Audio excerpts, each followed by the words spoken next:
और HNI investor जिनकी बहुत क्लोजली सुनते हैं और बड़े पसंद करते हैं उनको, वो हैं बसंत महेश्वरी जी। और बसंत जी से तो हम खुल के बात कर सकते हैं, कोई ऐसी रोक टोक नहीं है जो एक इंस्टीट्यूशनल मार्केट पार्टिसिपेंट को हो सकती है कि जी मैं इस पर बात नहीं कर सकता। आप समझ रहे हैं बसंत जी मेरा सवाल? तो सबसे पहला सवाल आपसे ये ही पूछना चाहेंगे, बाजार का डर, ये एक समूह में प्रेशर आने की वजह से जो है, इसके बारे में हम बात करते हैं, लेकिन ये जो बाजार का डर है कि एक समूह के प्रेशर में आने से पूरे बाजार को, इकोनॉमी में एक सिस्टमिक रिस्क, ये जस्टिफाइड है या ये थोड़ा ज्यादा खिंचा हुआ है, ओवरब्लोन है?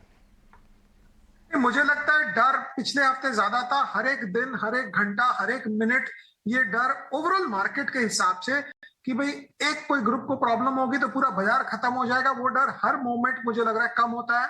बिकॉज वही वाली बात है ना कि एक बात पे हर आदमी क्यों परेशान हुए बार बार। तो मुझे लगता है उस एंगल से अगर हम देखेंगे तो आप देखेंगे कि आज सुबह भी कुछ स्टॉक्स एकदम 10-10%, 15-15% नोज डाइव कर रहे थे और बाकी मार्केट 100-150 पॉइंट में सलट गया। कल की जो इवेंट थी वो मुझे लगता है बहुत ही एक्स्ट्रॉर्डिनरी थी कि निफ्टी ऑलमोस्ट फ्लैट बंद हुआ, जबकि एक पर्टिकुलर ग्रुप जो अडानी ग्रुप है उसके शेयर काफी गिर गए बिकॉज खबरें इधर से आई उधर से आई। तो वो एंगल से अगर मैं देखूंगा तो मुझे लग रहा है मार्केट अपने आप को दूसरे एंगल में रख लिया है और वो जो ग्रुप है वो अपने आप को दूसरे एंगल में रखा है। तो दोनों के रास्ते लगते धीरे धीरे अलग हो रहे हैं। बहुत ही शानदार। इसकी वजह से बैंकिंग सेक्टर की काफी पिटाई हुई। अभी नीलकंठ जी भी ये बात दबी जुबान में एक्सप्लेन कर रहे थे कि अब हमारी बैलेंस शीट बैंक्स की इस तरह से स्ट्रक्चर्ड नहीं है कि कुछ सेलेक्ट समूह की तरफ जरूरत से ज्यादा रिस्क, वो सब प्रॉपर प्रूडेंशियल नॉर्म्स के अंतर्गत है, इसलिए ये समझना कि जरूरत से ज्यादा रिस्क है शायद उचित नहीं है। हमने एसबीआई से कल शाम को बात की, आज सुबह हमने क्लैरिफिकेशन चलाया, फाइनेंस सेक्की ने भी यही बात आके मिरर की। लेकिन नियर टर्म में बाजार शायद इसको नजरअंदाज कर रहा है और समझ के बैठा है कि साहब इंडियन पीएसयू बैंक्स बहुत रिस्की हैं। आपका व्यू क्या है इस मैटर को लेके, स्पेशली इन लाइट में कि लास्ट कुछ क्वार्टर्स में नंबर्स इस समूह के बहुत तेजी से इंप्रूव होते हुए आए हैं? अगर मैं स्टेट बैंक की बात करूं एक उदाहरण के तौर पर, तो इतने बड़े बैलेंस शीट में थोड़ा बहुत इधर उधर हो गया तो चलता है, ऐसी कोई बात नहीं है। अब वो जमाना नहीं है कि ग्लोबल ट्रस्ट बैंक एक छोटी सी बैंक है जिसने 10% ऑफ एडवांसेस एक किसी को दे दिया कि उसके जाने से ये बैंक में घंटी बज जाएगी। तो इतने बड़े अपने को देखना है बैंक का एब्सोल्यूट एक्सपोजर नहीं, अपने को देखना है परसेंटेज ऑफ एडवांसेस कितना है। अगर परसेंटेज ऑफ एडवांसेस के हिसाब से अगर मैं निकालूं और आधा परसेंट, 0.25%, 0.1 है, तो ये भी नहीं है। मार्केट देखिए, मार्केट को जब खबर मिलती है ना तो मार्केट सोचता है ये पैसे गए, बाकी सब पैसे गए, बैंक बंद हो जाएगी, सुबह 10 बजे खुलेगी कि नहीं मुझे पता नहीं।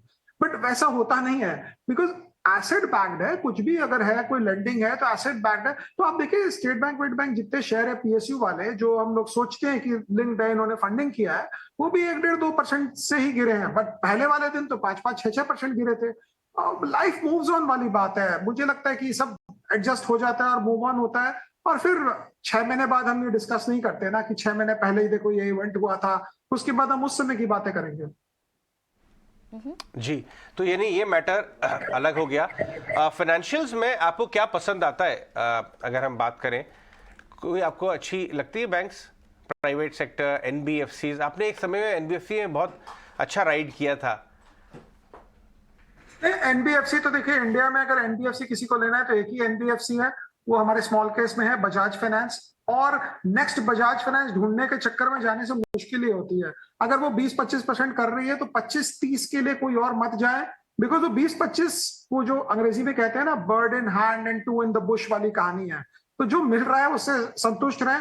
ये हो सकता है बिकॉज इनके वैल्यूएशन इतने ऊंचे हो गए हैं कि 6 महीना, 8 महीना, 4 महीना ये साइडवेज चले, जहां अर्निंग्स आएगी और करंट वैल्यूएशन को जस्टिफाई करेगी। तो ठीक है ना, कौन सा आप स्टॉक, कोई स्टॉक लेते हैं और अगले दिन से ही वो चलने लग जाती है। अगर प्राइवेट बैंक्स में बात करेंगे तो मुझे लगता है जितने मोटे बैंक्स है, बड़े बैंक्स है, हर आदमी उसमें घुस चुका है। तो उसमें सिर्फ अर्निंग्स जितने रिटर्न बनेगी, कोई एक्स्ट्राऑर्डिनरी कुछ चमत्कार नहीं होने वाला है। ऑलराइट बसंत, मॉर्निंग। थोड़ा सा आपसे बजट पर भी एक रिएक्शन ले लेते हैं कि आपको बजट ओवरऑल आप इसे कितनी रेटिंग देंगे हर लिहाज से, चाहे वो कैपेक्स के फ्रंट पे हो, नेट बोरिंग के फ्रंट पे हो, फिस्कल डेफिसिट के फ्रंट पे हो, अनाउंसमेंट्स के फ्रंट पे हो। अच्छा रहा, ब्रोकिंग हाउसेस की बड़ी बड़ी रिपोर्ट्स हैं, आप इसे क्या रेटिंग देंगे? और आपको बड़ी अनाउंसमेंट्स, जो दमदार अनाउंसमेंट्स लगी हो? देखिए, बाकी सब तो ठीक था, रेटिंग तो मैं क्या दूंगा। बट मुझे जो खराब क्या लगा कि इंश्योरेंस, इंडिया एक ऐसा देश है जहां मिडिल क्लास पिस रहा है इन्फ्लेशन के अंदर, सोशल सिक्योरिटी नहीं है, बच्चों को माँ बाप का ध्यान रखना पड़ता है, माँ बाप को बच्चों का ध्यान रखना पड़ता है, तो वहां सोशल सिक्योरिटी गवर्नमेंट को इनकरेज करना चाहिए। अगर उन्होंने इंश्योरेंस में कैप हटाया है तो शायद टर्म इंश्योरेंस को कंप्लीटली टैक्स से डिडक्टेबल बनाते तो अच्छा रहता, बिकॉज इंश्योरेंस 90% लोग समझते ही नहीं है कि इंश्योरेंस क्या है। नहीं तो आदमी 5-5 लाख का इंश्योरेंस नहीं कराता, सीधा टर्म इंश्योरेंस कराता 50 लाख का। तो टर्म इंश्योरेंस को प्रमोट करना चाहिए, लेकिन टर्म इंश्योरेंस में जो हमारी इंश्योरेंस की कंपनियां हैं उनको फायदा नहीं होता है। मैं घूम फिर कर एक ही बात कह रहा हूं, और कंज्यूमर के हाथ में अभी पैसा आना बहुत जरूरी है। आप पिछले क्वार्टर का रिजल्ट देख लीजिए, एशियन पेंट देखें, कोई भी कंपनी देखें, सब में ग्रोथ बहुत कम आई है। मतलब वॉल्यूम ग्रोथ तो मुश्किल हो गया किसी को भी निकालना। तो इस सिचुएशन में कंज्यूमर के हाथ में पैसा भी आ जाता।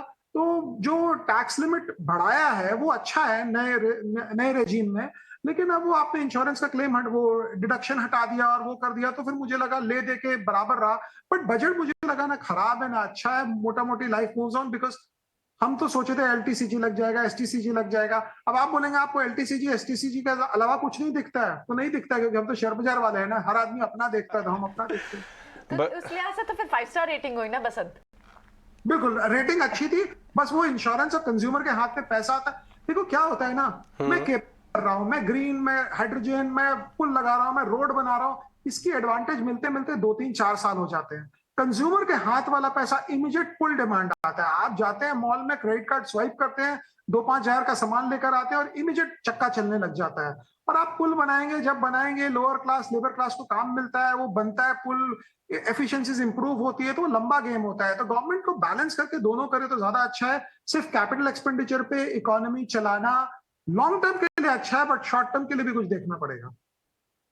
राइट बसंत, ये बताइए कि देखिए, ये मैं एक छोटे इन्वेस्टर्स, रिटेल इन्वेस्टर्स देश भर में जो आपको पसंद करते हैं, आपके व्यूज को वैल्यू करते हैं, उनके बिहाफ पे पूछ रहा हूं, इसलिए वापस आऊंगा इस बात पे। अदानी ग्रुप स्टॉक्स में 2 कैटेगरीज हैं, एक एफएनओ वाले, एक कैश वाले। दोनों की चालें अलग अलग है, दोनों में एसेट्स क्वालिटी अलग अलग है, कैश फ्लो अलग अलग है, बिजनेस मॉडल्स ही अलग है। और ये रुचि बहुत लोगों की, भाई एक तो ये कि जो लेके बैठे हैं कि भाई भाव नीचे आ गए, क्या मैं एवरेज करूं। दूसरों को ये लगता है इतना नीचे घट गया है, क्या मैं लॉन्ग टर्म इन्वेस्टमेंट के लिए लूं। कोई भी बिजनेस मॉडल, चाहे वो अंबुजा हो, पोर्ट का धंधा हो या कोई और, आपको लगता है कि भाई इसमें देखना चाहिए, अगर काफी अच्छे वैल्यूएशन पे आ जाए तो जरूर देखना चाहिए। आप क्या कहेंगे उन रिटेल इन्वेस्टर्स को? देखिए, मुझे लगता है कि अगर इनका कोई बिजनेस बिकेगा ऑफ द टेबल, मतलब फोन कॉल पे या व्हाट्सएप मैसेज पे अगर कोई बिजनेस बिकेगा, तो वो सीमेंट का बिजनेस है। ये 2-3-4 जन को व्हाट्सएप करने पे बिक जाएगा। अब ये मैं नहीं सजेस्ट कर रहा हूँ कि बेचेंगे कि नहीं बेचेंगे, लेकिन वो प्रोसेस है ना, वो लगता बहुत इजी है, बट वो बहुत पेनफुल प्रोसेस होता है। स्टॉक ऊपर जाएंगे, नीचे आएंगे, किसी के शेयर प्लेस्ड है, प्रमोटर के हैं, नहीं है, ये बहुत कॉम्प्लिकेटेड काम है। और बाजार में क्योंकि कोई भी इवेंट के कारण बाकी सब चीजें सस्ती हो जाती है, तो सिर्फ अंबुजा सीमेंट को भी अगर मैं देखूं, जस्ट फॉर थ्योरी, उदाहरण के तौर पर, वो अभी भी $150 ईवी पर टन होगा। एग्जैक्ट मुझे नहीं पता आज के भाव से क्या है। तो $150 ऐसा कोई बहुत स्क्रीमिंग बाय नहीं है कि $150 में बस आप कहीं से भी अपने घर के गहने बेचें और वो स्टॉक खरीद लें और वो कंपनी खरीद लें। बिकॉज ऐसा नहीं है कि बिकेगा तो 150 का $200 पे बिकेगा। ऐसा समझे आ जाए कि अगर ये बिकेगा भी ना तो इसी रेंज में बिकेगा, लेकिन बिकेगा कब? अगले हफ्ते तो बिकेगा नहीं। अब बिकेगा तो उसके बाद क्या वैल्यूएशन बढ़ेगी इसकी? मुझे नहीं लगता बढ़ेगी। तो रीजनेबली वैल्यूड है, लेकिन ये शेयर बाजार में हम जब पैसा बनाते हैं, जब रीजनेबली वैल्यूड चीजें महंगी होती है। महंगा क्यों होगा? फर्स्ट क्वेश्चन इन्वेस्टर को ये पूछना चाहिए मेरे हिसाब से। अब महंगा होगा, बट स्लो स्पीड से होगा, अपने फंडामेंटल्स के हिसाब से। इसके अलावा आपको कहाँ पे वैल्यू नजर आ रही है इस बाजार में बसंत? मिड कैप, स्मॉल कैप, जिस एरिया के आप महारथी हैं, वहाँ तो बड़े वैल्यूएशन घट गए। आपने स्मॉल केस में कुछ आइडेंटिफाई किया इंटरेस्टिंग ऐड करने के लिए, या कर चुके हैं, या लास्ट एडिशन अगर आप शेयर कर सकते हैं? स्मॉल केस में तो हम स्टॉक्स जो लेते हैं वो नॉर्मली स्टेबल टाइप रहते हैं। जैसे हमने पास वहां पे बजाज फाइनेंस है, टाटा मोटर, डीवीआर है, ये सब टाइप की कंपनीज। बिकॉज रिटेल जो है ना वो ज्यादा झटके नहीं लेना चाहता है। अब हर आदमी का एक लेवल होता है वोलेटिलिटी हैंडल करने का। बट अगर आप मुझसे पूछेंगे तो कंज्यूमर शेयरों की बहुत पिटाई हो गई है, बिकॉज एक क्वार्टर रिजल्ट थोड़ा ठंडा आया था। बट अगर किसी का 1 ईयर व्यू है, 2 ईयर व्यू है, तो अभी अपॉर्चुनिटीज बनेगी कंज्यूमर स्पेस में। आईटी स्पेस में हम तो 4-6 महीने से लेके परेशान ही थे थोड़ा थोड़ा। बट अगर आप देखेंगे तो नैस्डैक गिर नहीं रहा है, नैस्डैक ऊपर जा रहा है। अब वो एक दिन स्पोरेडिक हिसाब से कोई आप स्टॉक को पटक देते हैं, ठोक देते हैं, फिर बढ़ जाता है, दूसरी बात है। बट आईटी स्पेस मुझे लगता है लीड करेगा। और अजय आप देखेंगे तो आईटी तो थॉरली अंडर ओन्ड है आज के दिन। आप बाकी स्टॉक्स देखेंगे, बैंकिंग, फाइनेंशियल सर्विसेज हुआ, कंज्यूमर हुआ, ये ओवर ओन्ड हो गए, हर आदमी के पास है। तो शेयर जब बढ़ता है, जब अंडर ओनरशिप से ओवर ओनरशिप जाती है। और आईटी कंपनियां जिनकी पिटाई हमने मैक्सिमम की थी, रिजल्ट उन्होंने बेस्ट दिखाए हैं अभी तक। तो उस एंगल से मुझे लगता है मिड कैप आईटी में काफी है स्कोप। और कंज्यूमर स्पेस में नेक्स्ट 2-4 महीने में शायद अपॉर्चुनिटीज बनेगी। राइट, एक आखिरी सवाल, टेक्नोलॉजी और फार्मा, यहाँ पे जो ग्लोबल ओरिएंटेड स्टॉक्स हैं उसमें दो बातें बन रही हैं। एक तो नैस्डैक ने बहुत जबरदस्त पुल बैक आया तो आईटी चलना शुरू हो गया, वैल्यू बाइंग। और ये कहा जा रहा है फार्मा का जो ग्रहण वाला समय है, अज्ञातवास जो 4-5 साल से चल रहा था, वो खत्म हो रहा है। आपको वहां पे कहीं वैल्यू नजर आती है इन दो एरियाज में? नहीं, देखो फार्मा में तो हम उतना देखते नहीं है ध्यान से, बट अगर किसी को लेना ही है तो खुद रिसर्च करे। सिप्ला बहुत स्टेबल सॉलिड कंपनी है, 15-17% देगी। रातों रात आपकी झोपड़ी का महल नहीं बनेगा, लेकिन महल की झोपड़ी भी नहीं बनेगी। तो उस हिसाब से देखना चाहिए। बाकी फार्मा स्टॉक्स इतने कॉम्प्लिकेटेड है, कोई एपीआई कर रहा है, कोई B2B है, कोई उसको कुछ बेच रहा है, कोई मेटमॉर्फिन बेच रहा है, ये रिसर्च कर करके आदमी परेशान हो जाएगा। हाँ, but globally pharma perception trade में ज्यादा कम आता है, क्योंकि जिस साल फार्मा के स्टॉक्स बढ़ते हैं ना, वो साल ऐसी नहीं है कि इनकी अर्निंग्स डबल ट्रिपल हो जाती है। वो साल ये होता है कि बाकी सब जगह पिटाई होती है और आदमी सेफ्टी ढूंढने जाता है। तो अगर आप समझ रहे हैं कि ग्लोबली कोई खराब इवेंट आएगा तो फार्मा स्टॉक्स आपको ज्यादा रिटर्न बना देंगे। बट ब्रॉडली मुझे लगता है फार्मा में ऐसा कोई चमत्कार वाली बात नहीं। बट आईटी सर्विसेज में लगता है अब ये रिकवरी स्टार्ट हो सकती है। About to ask you only this only बसंत, कि आप कह रहे हैं जब सेफ्टी वापस आती हुई लगती है तो भले ही पिछला साल ग्रोथ स्लो डाउन देखने को मिला, 2023 कैसा रहेगा ग्रोथ स्टॉक्स के लिए? क्या आईटी अब आपके लिए कंफर्ट जोन में है? नहीं, 2023 मुझे लगता है अच्छा रहेगा। बिकॉज 2000 क्या होगा, मुझे नेक्स्ट हाफ जो है 2023 का सेकंड हाफ, वहां पे कहीं ना कहीं फेड आके रेट काटेगा। सपोज हम करते हैं रेट नहीं भी काटे, अगर वो बोल भी देता है कि भाई मैं रेट काटने का सोच रहा हूं, मार्केट अज्यूम कर लेगा सब कुछ हो गया। पर आप बॉन्ड मार्केट के हिसाब से देखें तो मार्केट तो इतना रेट अज्यूम भी नहीं कर रहा। और कल की स्टेटमेंट में उन्होंने डिसइन्फ्लेशनरी वर्ड कितने बार बोले, वो तो आपने कितने रिपोर्ट पढ़ लिए होंगे कि ये वर्ड कितने बार यूज किया, पिछली बार यूज किया कि नहीं था, नहीं किया था। वो बाल का खाल निकालना है। लेकिन मुझे लगता है कि 2023 second half should be good, because इतने मारपीट, इतने इंटरेस्ट रेट बढ़ाने के बाद भी अमेरिका में ग्रोथ आ रही है, लोगों को नौकरियां मिल रही है। तो अमेरिका जो रिसेशन हम एज्यूम किए थे, शायद रिसेशन कभी आया होगा, गया होगा, लेकिन उतना खतरनाक नहीं हुआ जितना हम डर रहे थे। ऑलराइट, बहुत बहुत शुक्रिया बसंत आज समय देने के लिए और ये सारे सवालों के जवाब और अपना एनालिसिस हमारे साथ शेयर करने के लिए बहुत बहुत शुक्रिया आपका।